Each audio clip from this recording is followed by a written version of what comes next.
Put the blame on me. Put the blame on me. Put the blame on me. Fọláhàn ti tẹ́lẹ̀, ó ti yàtọ̀ sí ti sẹ́yìn. Ó ti dolówó rẹpẹtẹ, ó ti di gbajúmọ̀, ó ti dolóṣèlú. Tó bá jẹ́ politician kan.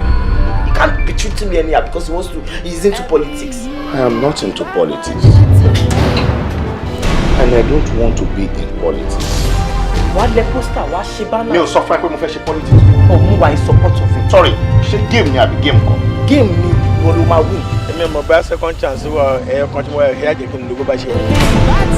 Ṣé ọ̀rọ̀ Fọláhàn ó dàbí eku tó ti ní ojú òpó lẹ́ni kò ní ṣeré sá? Ọ̀rọ̀ Fọláhàn ò ṣe ṣé ìlànà ọ̀rẹ́ mi ò lálọ́.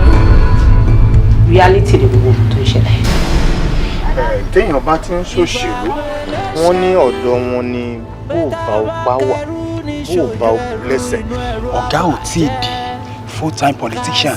Tó bá wà di full-time politician tán, á di pé gbogbo àwọn companies yìí ó máa ta nìyẹn o. Wàá jẹ́ kó mọ̀ pé tí a bá sọ abẹ́bẹ́ sókè nígbàgbà, ibi pẹlẹbẹ náà ló máa fi lélẹ̀. Nǹkan tí mo sọ pé máa ṣe náà ni mo fẹ́ ṣe. Ládùúgbò ló ṣe fún ọdún mi. Kọ́kọ́ happy game lọ́yà máa bọ̀ wájú wá lóhùn jẹ. Ṣé orí òkìsí tó wá lálẹ́ yìí? Aláǹgbá nìkan kọ́ ló wà nílẹ̀. Akéèké ti wọnú ẹ̀. Ejò olóró ti wọnú ẹ̀. Kódà gan-an téèyàn bá farabalẹ̀ téèyàn bá wò dáadáa èèyàn máa rí kìnìún tó ti wọnú ìwòwò àti ọkọ ẹ̀. Ó yẹ ká fara bẹ̀rẹ̀ wa o.